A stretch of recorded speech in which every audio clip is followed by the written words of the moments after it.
That hurt. Do right? I just like that Justin Moran repointed this out about the U.S. soccer head coach's competencies, bullet points. He says nothing about winning soccer games, nothing about tactics, understanding of the game, player selection. I wish I was making this up, but here are the bullet points for the new coach. Drives a vision-led identity. Okay, so Greg's vision, as we pointed out here before, was to change the way the world views American soccer. Then his new vision was to change the way Americans view American soccer. Okay, that's just fluff.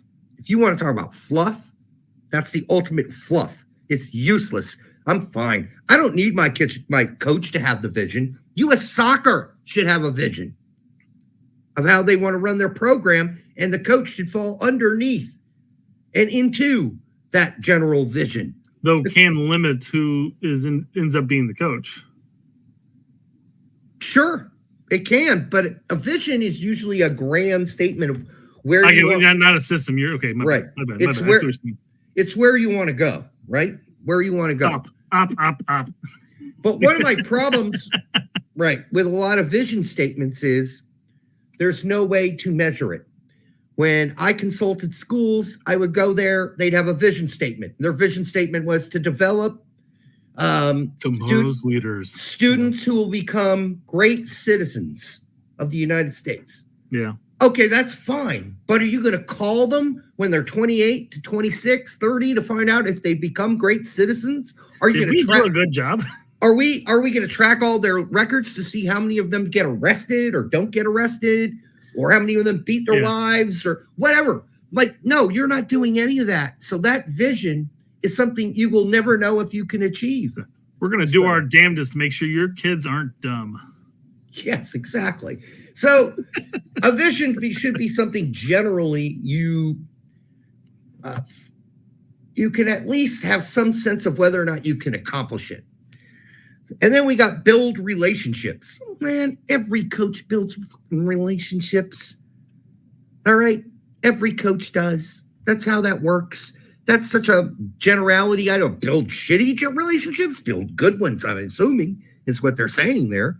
But that's just blah, blah, blah, blah. It's blah, blah, blah, blah, blah. That's what that is. You know, effective planner. Okay. Well, yeah. A good coach should be an effective planner. I get that one.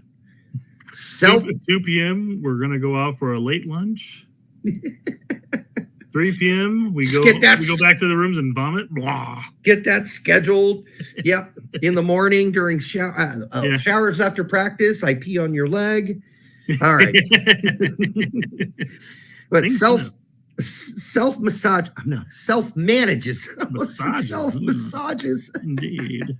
The coach is required it feels good. The coach is right there. required to self-massage himself. All right. I meant self-manages. That happens at 10 p.m. Right before bed with a big jar of lube. All right. Self-manages. Well, yeah. Hold on real quick. Guys, we're going to be covering that topic later on in the show, so no worries about having to repeat stuff on the chat. Right. We will cover the Enzo thing here shortly.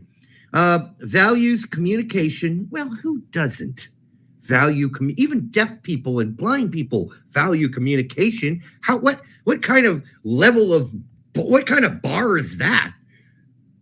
You don't know. I don't listen. We were going to hire you, but you just simply don't value communication. What? I'm sorry, Vieira, but your total lack of value of communication just doesn't pass the bar for us. This interview was an hour and you only said 3 words. We kept asking questions and you kept replying, why? Okay. Why? Like we ask you, well, what do you think it takes to be a good coach? Why? That's nobody's going to do that. So some of these are just so stupid because they're just like, of course, the manager needs to value communication. Decisive decision maker. Well, that Greg certainly wasn't that. Creative innovator. Oh, whatever, dude. I don't need somebody who necessarily is coming up with their own new innovative bullshit. How about just getting the basics right first? And then we'll working on some new shit. But let's get the fucking basics, like hard work, grittiness, sticking your toes, your foot in occasionally, let the other guy know. Fouling occasionally to let the other team know. Yeah. So bite some grit. Come on, guys. Creative innovator. Yeah. Why don't you hire what's his face? Elon Musk, if that's what you want. Yeah. That's what you want? Hire Elon Musk. Practice today, guys. We're just going to smoke some reefer and think about our place in existence. Right. Why are we who we are? Let's think about that, guys. Yeah. Passionate developer. What? What if they're not tech savvy? Already ruling them out? A passionate developer. What in the fuck is that? Isn't that those reality TV shows when they're like a Passion Island or whatever, right? Love Island. I imagine it more like this. The guy is so excited about developing the young players on the team that after practice, he has to sneak off to a room somewhere and let one fly. Just jerk one off into the wall because he's so passionate about it. Great training. Great training session. Oh, yeah. Oh, man. You know, we got a real problem going on here at U.S. Soccer because if this is the gobbledygook that they're doing there, it's, you know, we're all in the wrong spot here. Like, none of that is like what a real business person would put out, at least not 10 years ago. And maybe they're doing that now in corporations. They're putting out gobbledygook like this. But in the end, the bottom line still making your goals and achieving your goals. Yeah. Every company in the end has to meet the bottom line. And of course, the corporate board, they got to make sure the board and the investors are making money.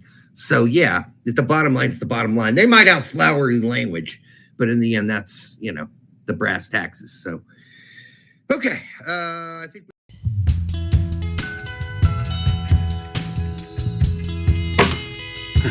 that hurt.